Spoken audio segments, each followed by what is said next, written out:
достар, бүгін get ready with me. Біз бүгін мектепке тез дайындалатын боламыз, себебі мен қатты асығып жатырмын, еще киімді тікпеу керекпін. Ну, как бы, понимаете. Короче, мен биномда оқығандықтан осындай бином кофточкасын киетін боламын, және де оны, как всегда, түктеп киемін. Вот. И мен не киемін? Мен бүгін достар осындай карго юбочка, осындай, короче. Осыны киетін боламын. Да. Вот. Трэш. Короче, осыны, үтіктеп қазір киемін и колготка киетін боламын. Кеттік, тез киейік. Достар, Астана өте қатты салқын болғандықтан мен осындай гамаш секілді колготка киетін боламын. Бұның жүні вообще күшті, сапасы, матасы вообще күшті. Күшті қорғайды суықтан. Вот, осыны алыңыздар. Білмеймін, короче, мамам алды. Давайте кеттік, тез киейік. Мен кешігіп жатырмын бірінші сабаққа. Так что кеттік. Короче, достар, мен колготкам жыртық екен, но все равно бола берсін. Мен қазір кофточкамды киемін, карго юбкамды киемін, сосын прическамды жасаймын, украшение, мынау тағатын шығармын, или болмаса тақпаймын. Ну, короче, куртка киіп, сабағымды дайындап шығатын боламын.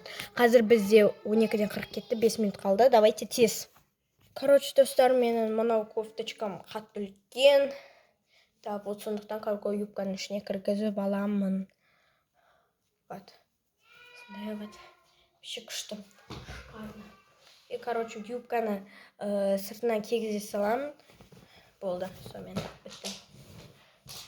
И вообще күшті. Как будто мен апаймын. Мен апаймын же.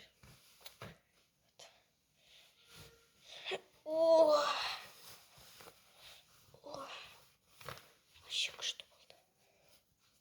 Көп киімеп едім осы карго юбканы. Короче, фотоға фычық деп түсіріп алыңыздар.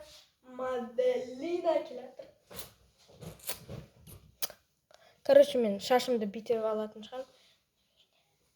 Еще менде мына жақта. Короче, қайсы прическаны таңдаймын. Короче, достар, мен шашымды тек қана осылай істеп алатын шығармын.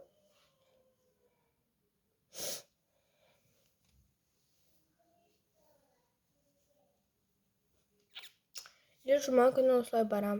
Или қазір шашыма прическа жасаймын, короче. Достар, мен прическа жасамадым, мен шашымды тек қана осылай боя салдым, и мен маска алып аламын, себебі ауырып тұрмын. Из-за этого маска алып аламын. Короче, get ready with me бітті, курткамды киемін, мынау. Короче, сондай ғой. Все, всем пока!